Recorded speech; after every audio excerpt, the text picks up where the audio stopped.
Hey, what is going on, guys? It's your boy here again, Dean from Burn 1, and we're going to be going through these decks a little bit quickly, because there's a lot of them. We have 2 full tournaments to look at, and so let's get right into it. So, since we last talked, we've had 2 more, like I said. We've had London, and we've had Texas, so that means I think the next one up is Toronto, and maybe there's like one in Europe soon. But let's take a look at these decks and see what we've got cooking. So, big thing in London is we see Haven, Fabled Haven's first top. So we see it coming in with a force. If you guys don't know what this is the deck that you're going to be basically utilizing all of the Haven cards, like this thing. I don't actually remember. Alice's Adventure. It allows you to put a Fable card, add it to your hand, and then you can like sack it to give a card Rush and Assail. But basically tutors any card, and then you have like cards like this that like come in play and put cards from your grave into your EX area. Basically, you're able to recycle cards from grave, which is important because Humpty Dumpty on Evolve is going to be your main form of board clear, and he's going to be discarding your entire hand. So your goal is to use cards like Alice or Will to Overtake, maybe, to be able to, you know, top check 3, maybe put like a dead card on top because you're going to be drawing for turn. Because like I'm saying, like on turn 2. And then, you know, so you set like a dead card on top, and then when you go to draw, and you're able to discard that card with the Humpty, and then maybe like put something like this card or the Tea Time, which is a top check, I believe 5. Yeah, top check 5 for a Fable follower.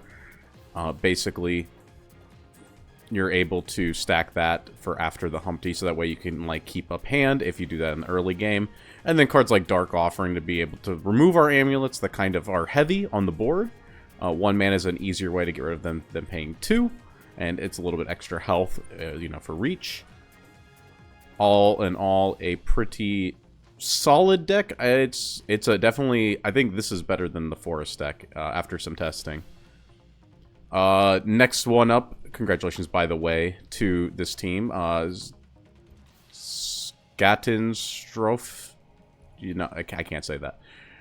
Second in their B seat, we've got Hero Sword. Not really a whole lot to say about this one. We do see the Luminous Knight coming out. Able 3/1 stat line for 2 mana, and then it also buffs a card. So effectively, and it buffs a card on death. So effectively, this is a 5/1. Very aggressive card in a very aggressive deck. And we're going to see the Leonidas and the Narita Bryan as your top end. The one of Novice Trooper, once again, we're very heavy on 3-drops already, because we're seeing 3, 6, 9, 10, 13, 16. Yeah, don't really need more Novice Troopers. It's kind of just like an extra hit off of the entry to maybe get a little bit of Storm damage in. Maybe combo with the Leonidas in the late game. Super standard Hero Sword deck.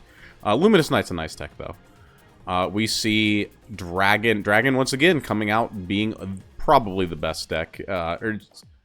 You know, needs no new changes. We see triple Oguri Cap, triple Forte, double Olivia. We see the Super Creek coming in for the longer games, being able to heal 5, have the ward. We've got the this thing, the Rico, yeah, being able to clear a card and then just be able to push a little bit of face damage. Definitely, like, outside of that, it's like pretty standard. There's not really any cards that they're not playing. I think, what is this? I feel like normally you're on double Ogre Cap, but I don't know what the cut was. Because it's Dragon. It's Dragon. Oh, because we're on Super Creek, we're on 4 carats. That's kind of interesting. That's like the really only thing. But it's not like anything really evolves, so... Yep, Dragon deck indeed. So now we're on to second place, and we see yet another Egg Haven in the exact same seat, by the way. Weird this keeps happening. We've already talked about this, really. You got the Odette. I think this is like card for card, almost the exact same. There's...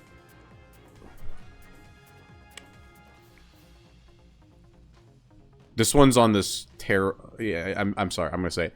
This one's on this terrible amulet, the Pinion Prayer, and then basically... we've got like 2 counts on cards that probably should be 3 counts, and then in this one we have 3 counts of those cards, and we have the no 1 mana bird amulet. So effectively the same. I like this one more, in fact, but Yeah, that's me. Now the Swordcraft deck is... Oh, this one... This one's got something I like a lot. It's the Pompous Princess. Why do I like the Pompous Princess? Going first on 3, it's better than Floral Fencer. It's better than this card. Heroic Entry feels like a 4-drop because you want to be able to evolve the Mock Knight to be able to trade if you do find it. So yeah, this thing is good. And it also helps your numbers slightly on being able to Iron Rot Defender. The reason the Iron Rot Defender is important is that after you play the Heroic Entry, if you haven't seen an Iron Rot, because Amuro kind of sucks by himself, right? But like, even if you do, like, okay, so like Amuro sucks as a 2-drop because he's a 2/2. And an aggressive deck, that's the stat line of your 1-drops, right? The Pompous Princess can summon the Iron Rot, therefore making this thing a 3/3. If you did play it, like, because normally, like, if you whiff the Iron Rot, you don't actually have, like, a good Amuro. But another thing that's important is that if you play this down on 3 and you can find the Iron Rot, the Heroic Entry is the second heroic card in your grave for your Mock Knight to be able to ping 4 to be able to win the trades. So I think that Pompous is very big in this deck. That's the only thing I'm going to, like, really say. I've been testing some Hero Sword, and I think Pompous is like the secret sauce. Yeah, and then we've got Amelia. It's just like a cheaper. I kind of like some of the things. Like Tokai Teo is horrendous. It's horrendous for like how expensive it is for what it does. It's a control card in an aggro deck that can't really go aggressive because of its mana curve. But yeah, Amelia is like a aggro control card in 1, so with like a mediocre stat line, but it's fine. It's fine because if you use it to summon another card, then it's like fine. And then it can also like lead into your like dumping hand. You can go like -1 more hand than what people expect. Alexander is good into some stuff. Like there's like definitely things that sword right now. You have all the removal on the Mock Knights, but you don't have a lot of wide removal. Nice little inclusion. And we got the Leonidas and the Narita, the rest of that standard. And then I think, is this 3rd place now? Oh, no, we're still in 2nd place. Jesus. A lot of decks, Trying to get through these. We see Fable Forest. I don't really... this is the deck. You play the Woodland Band. You put the card into your EX area. The 2 Beauty and the Beasts. Couldn't beat me. Yeah, I can't see this thing when there's 3 of them in the deck. But yeah, you're supposed to put the Beauty and the Beast in the EX area, get the counters on it, like slam that thing up. It's got Storm, and then you kill your opponent. We're on Suzuka. We got this Humpty Dumpty in here with an egg that if you crack, I think you instantly lose. We have like 1 of Harvest Festival, no Tweedledee or Tweedledum to get the Harvest Festival. I'm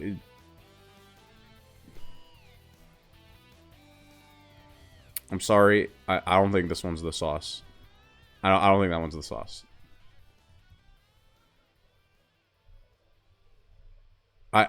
If you're net decking, I wouldn't do this one. Next one, London, let's go. Tom Chung's Dragon, let's go. 3rd place. And we have Disco, 2 Oguri, 1 Lucifer. Lucifer's big. And the Urd's coming in to stop the Beauty and the Beast. And to stop all the Fabled. But you know what's crazy is we saw Egg up there at the top. And this was in the Egg seat. And they got 3rd despite getting to fight. They had to... they might have won their game, but they might have also lost. That's like quite unfortunate.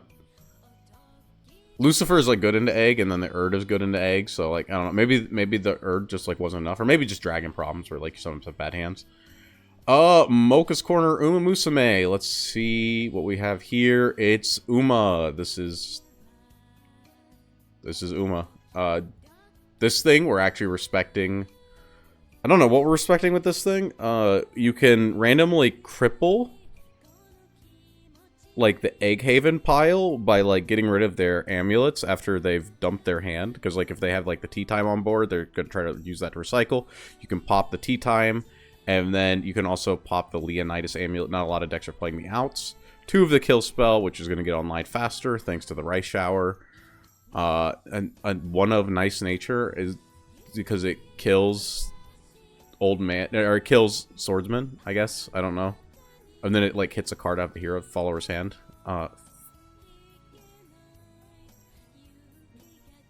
Yeah, and then Fine Motion, this card, didn't mean to do that. Fine Motion is like a mill 2 and heals. Helps get your 7 centimeters online while also, like, stopping garbage from killing you. So yeah, pretty standard Uma deck. And then we've got Abyss, and this will be the last deck for London. We have, it's like hand control. The new card we got is a 2-mana 2/3 ward. But importantly, on death, it heals you for 2, and it's got some effect that you're never going to use because it gets Bane, but we don't. Card doesn't have Rush. There's no way to evolve. There's no way to give it Rush, so you're never going to use that part. And then you've got like the draw cards. You got the removal cards. You got the mill cards. Azazel to put your opponent's health to 10. Triple Death's Breath as always to be able to revive a card from your grave. A Rico. The Dark Alice, the Odettes for like storm damage. Triple Erd, you know, they listened. They put those Erds in. They were not sleeping on those Fable decks. And the hand rip cards, not as good when your opponent's on Humpty Dumpty Forest. Or wait. Humpty Dumpty Forest was this team, wasn't it? No. Yeah, Humpty Dumpty Forest was, yeah. Yeah, you know, Crazed Executioner doesn't go crazy when your opponent discards their hand first. But, I do like to see Abyss winning. I think that Abyss is a decent rogue pick. I don't know if I would bring it to a tournament, but I think that this is like, you know, Abyss is cool. Abyss is definitely a cool deck. It's a very fun deck to pilot. So, glad to see it, and congratulations to everyone who got those top 3. And then we have Texas, and I'm going to be a little bit biased, but, you know, some of the homies were on this first place team. Actually, all the homies were on the first place team. So, we're going to see Dan's Ranch Dragoncraft list, and we see Disco Dragon, 2 flutes, double Shapeshifter Mage. Shapeshifter Mage is able to kill B&B, random sword cards that otherwise you would need, like, removal things. It can kill, like, a Mock Knight or something in the early game. Just good removal. Double Execution, once again, respecting things like Leonidas, respecting garbage that like would otherwise beat you. And then the rest of the deck is pretty standard. We've got the Uma Musume deck. We've got an Eat Fast, Yum Fast. That's definitely a funny card. It gives a card +3 attack if it has Storm, or you search a Storm follower. But here's the thing.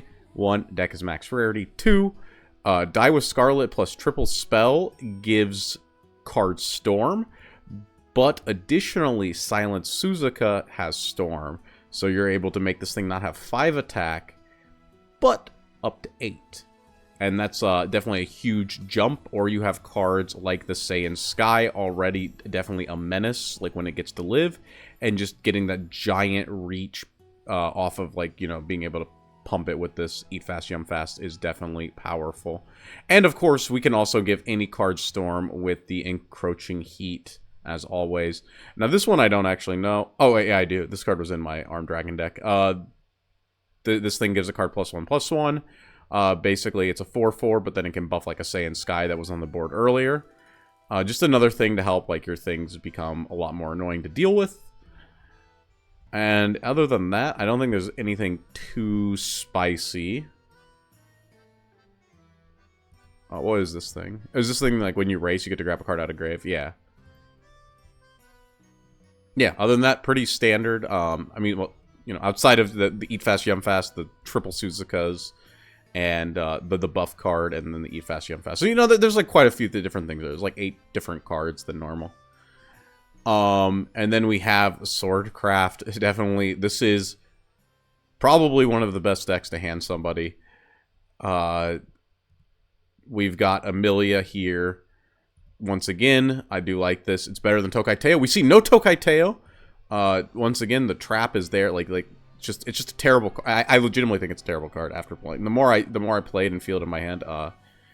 But yeah, this list is like the last one we saw. It's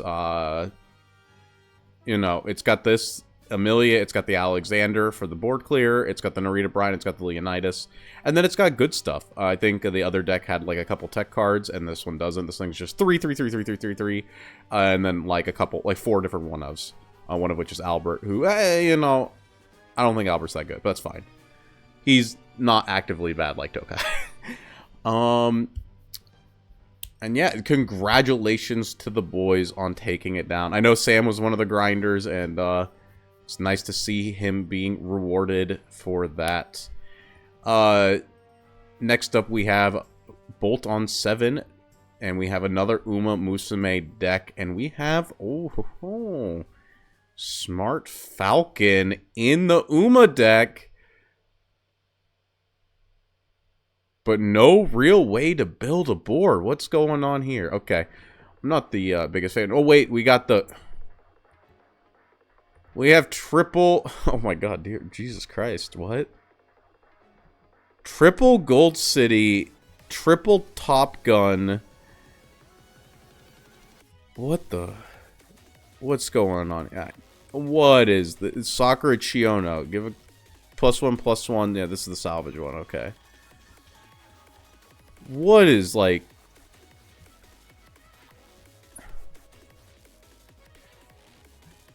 I don't know. They got second place. I don't know what play patterns, like, this pile does. Like, I don't know what the Triple Gold City does for you. It can help your Daiwa Vodka go wider, which is, like, more cards that you have to have. And then the Smart Falcon can pick them up, I guess. I don't know. I would have to talk to these people and actually play this deck, because I don't know what these included cards do. So I'm not going to talk about that one too much, because I just don't. I just don't see anything cheap other than this Gold City and like this thing to like help you actually have a board to pick up with the Smart Falcon. And so like I don't know what it's here for. So yeah, you know, we have to talk to these people. We have to talk to Tuan. I'm sorry if I messed up your name. Next up, we have Will's Swordcraft deck. We have once again Heroic Sword. This is like the exact same list again that we saw earlier, except for we have a second Novice Trooper, and we have one less Old Man. That's like the only big difference. So yeah, let's go on to the next one. We have another Biscraft. Nice to see it. Nice to see it. We have the one of Dark Alice. We have the Vampire Queen being able to summon 4 wards on the turn it comes down. Triple Death's Breath being able to recycle key cards. Single Azazel, that's definitely wrong. I can tell you that much. Any Necrocharge deck, you definitely want at least 2, possibly 3 of him. He is your win condition, or at least he should be. Maruzensky definitely is good when we were playing things like Bone Chimera. 2 Bone Chimera? It couldn't be me. What is... Is this aggro? Wait, what is this?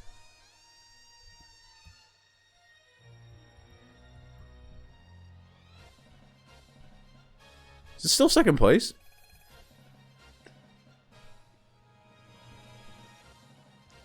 I'm sorry, I was like starting over here, and then I was going up, and then I see single soul conversion, single snipe, like triple bullet, double bone chimera, like we went 6 2-mana removal spells, only 1 1-mana removal spell, only 1 draw card. Okay, next deck. Nice Twin Turbo Leader. She is the best. 3rd place. Congratulations once again. Birds, Eggs, and Grass. Alan Montez's Havencraft deck. We're seeing Fabled Haven again coming back with the Humpty Dumpties, with the Snow Whites. This guy, he chose the Pinion. It's like the list from London almost. Card for card, I believe. No, it's not card for card. It's like a couple cards difference. Because we're like slotting in Acolytes, and I don't know what we actually dropped. Oh, we dropped the Will to Overtake. I don't know about dropping consistency cards to play a card like Acolytes in a deck that has a card that says discard your hand. But that's me. But yeah, Egg Haven, still very good, still super solid. I would look at the London list with the triple will to overtakes first, personally, but a card like Acolytes is good in the list, so maybe if you want to try to like put that in, that's like the nice takeaway from this. And then we have, is this the Grass? We got the Loom. Yep. Next deck. Okay, we have Forestcraft, and we have the Tweedledee, Tweedledum, Silverbolt. We've got this list. This one seems solid, except for the fact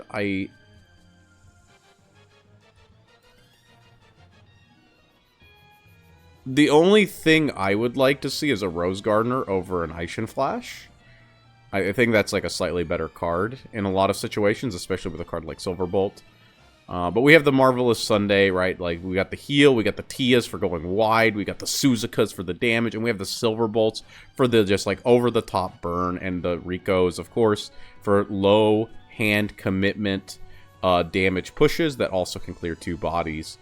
So, yeah, definitely. This one's super solid, too. We see 3-3-3. I like this list a lot. The only thing I think I would change, personally, is I would change the Ischen Flash to a Rose Gardener. I think that card is good.